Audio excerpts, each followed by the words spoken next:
ಸ್ನೇಹಿತರೆ ನಮಸ್ಕಾರ. ಹೇಗಿದ್ದೀರಾ? ಎಲ್ಲರೂ ಚೆನ್ನಾಗಿದ್ದೀರಾ ಅಂತ ಅನ್ಕೋತೀನಿ. ನೋಡಿ ಸ್ನೇಹಿತರೆ, ಗೃಹಲಕ್ಷ್ಮಿಯ 10ನೇ ಕಂತು ನಿಮಗೆ ಬಂದಿದ್ದರೆ ನಿಮಗೆ 11ನೇ ಕಂತಿನ ಹಣವನ್ನು ಪಡೆದುಕೊಳ್ಳುವ ಕರ್ನಾಟಕದ ಮಹಿಳೆಯರಿಗೆ ಇನ್ನು ಮುಂದೆ ಭರ್ಜರಿ ಗುಡ್ ನ್ಯೂಸ್ ಅಂತಾನೆ ಹೇಳಬಹುದು. ಏಕೆಂದರೆ ಈಗಾಗಲೇ ಕರ್ನಾಟಕ ರಾಜ್ಯ ಸರ್ಕಾರವು 10 ಕಂತಿನ ಹಣವನ್ನು ನಿಮ್ಮ ಬ್ಯಾಂಕ್ ಖಾತೆಗೆ ಬಿಡುಗಡೆ ಮಾಡಿದೆ. ಆದರೆ 11ನೇ ಕಂತಿನ ಹಣವನ್ನು ಯಾವಾಗ ಬರುತ್ತದೆ ಅಂತ ನಿಮಗೆ ಗೊತ್ತಿಲ್ಲ. ಅದಕ್ಕಾಗಿ ಯಾವಾಗ ಮತ್ತು ಎಷ್ಟು ಜಿಲ್ಲೆಗಳಿಗೆ ಹಣವನ್ನು ಬಿಡುಗಡೆ ಮಾಡ್ತಾ ಇದ್ದಾರೆ ಅಂತ ನಿಮಗೆ ಪೂರ್ತಿಯಾಗಿ ಮಾಹಿತಿಯನ್ನು ತಿಳಿಸ್ಕೊಡ್ತಾ ಇದ್ದೀನಿ. ಅದಕ್ಕಿಂತ ಮುಂಚೆ ನೀವು ಚಾನಲ್ಗೆ ಸಬ್ಸ್ಕ್ರೈಬ್ ಮಾಡಿಲ್ಲ ಅಂದ್ರೆ ಸಬ್ಸ್ಕ್ರೈಬ್ ಮಾಡಿ ಮತ್ತು ಪಕ್ಕದಲ್ಲಿರುವ ಬೆಲ್ ಐಕಾನ್ ಕೂಡ ಕ್ಲಿಕ್ ಮಾಡಿ. ವಿಡಿಯೋನ ಪೂರ್ತಿಯಾಗಿ ನೋಡಿ, ನಿಮಗೆ ಮಾಹಿತಿಯನ್ನು ಪೂರ್ತಿಯಾಗಿ ಅರ್ಥವಾಗುತ್ತದೆ ಸ್ನೇಹಿತರೆ. ಬನ್ನಿ ಸ್ನೇಹಿತರೆ, ನೋಡಿ ಇಲ್ಲಿ ಗೃಹಲಕ್ಷ್ಮಿಯ ಪ್ರತಿಯೊಂದು ಮಹಿಳೆಯರು ಕೂಡ 10ನೇ ಕಂತಿನ ಹಣವನ್ನು ಪಡೆದುಕೊಂಡಿದ್ದೀರಾ. ಅವರಿಗೆ 11ನೇ ಕಂತಿನ ಹಣವನ್ನು ಕೂಡ ಪಡೆಯುವ ಕ್ಯೂರಿಯಾಸಿಟಿಯನ್ನು ಇದೆ. ಅದಕ್ಕಾಗಿ ನಿಮಗೆ 11ನೇ ಕಂತಿನ ಹಣವನ್ನು ಕೂಡ ಇನ್ನು ರಾಜ್ಯ ಸರ್ಕಾರದಿಂದ ಯಾವಾಗ ಬಿಡುಗಡೆ ಮಾಡುತ್ತಾರೆ ಅಂತ ಹೇಳುವುದಾದರೆ, ಈಗಾಗಲೇ 11ನೇ ಕಂತಿನ ಹಣವನ್ನು ಬಿಡುಗಡೆ ಮಾಡಿದ್ದಾರೆ. ಆದರೆ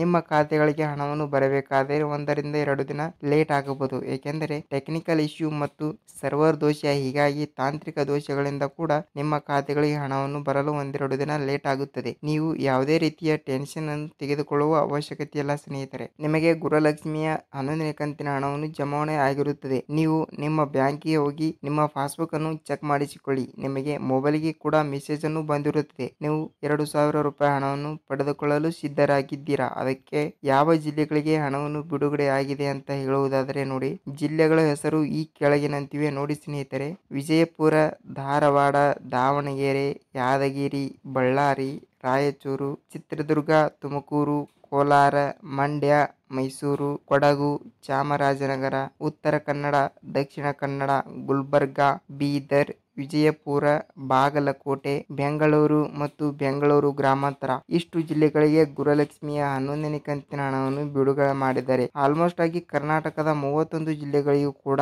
ಹಣವನ್ನು ಬಿಡುಗಡೆ ಮಾಡಿದ್ದಾರೆ.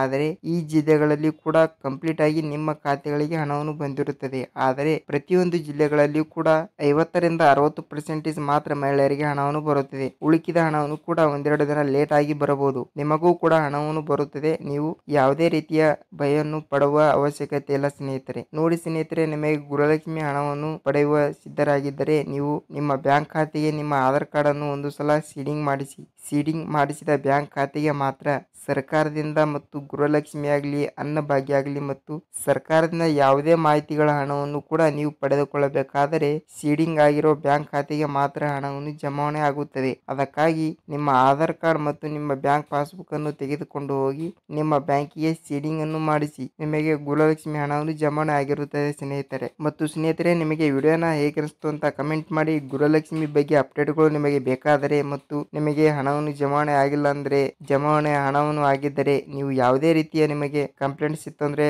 ಕಮೆಂಟ್ ಮಾಡಿ. ನಾವು ಆ ಟಾಪಿಕ್ ಬಗ್ಗೆ ಒಂದು ವಿಡಿಯೋನ ಮಾಡ್ತೀವಿ. ವಿಡಿಯೋನ ಕೊನೆವರೆಗೂ ನೋಡಿದಕ್ಕೆ ಧನ್ಯವಾದಗಳು. ಮತ್ತೆ ಮುಂದಿನ ವಿಡಿಯೋದಲ್ಲಿ ಭೇಟಿ ಆಗೋಣ ಸ್ನೇಹಿತರೆ. ನಮಸ್ಕಾರ.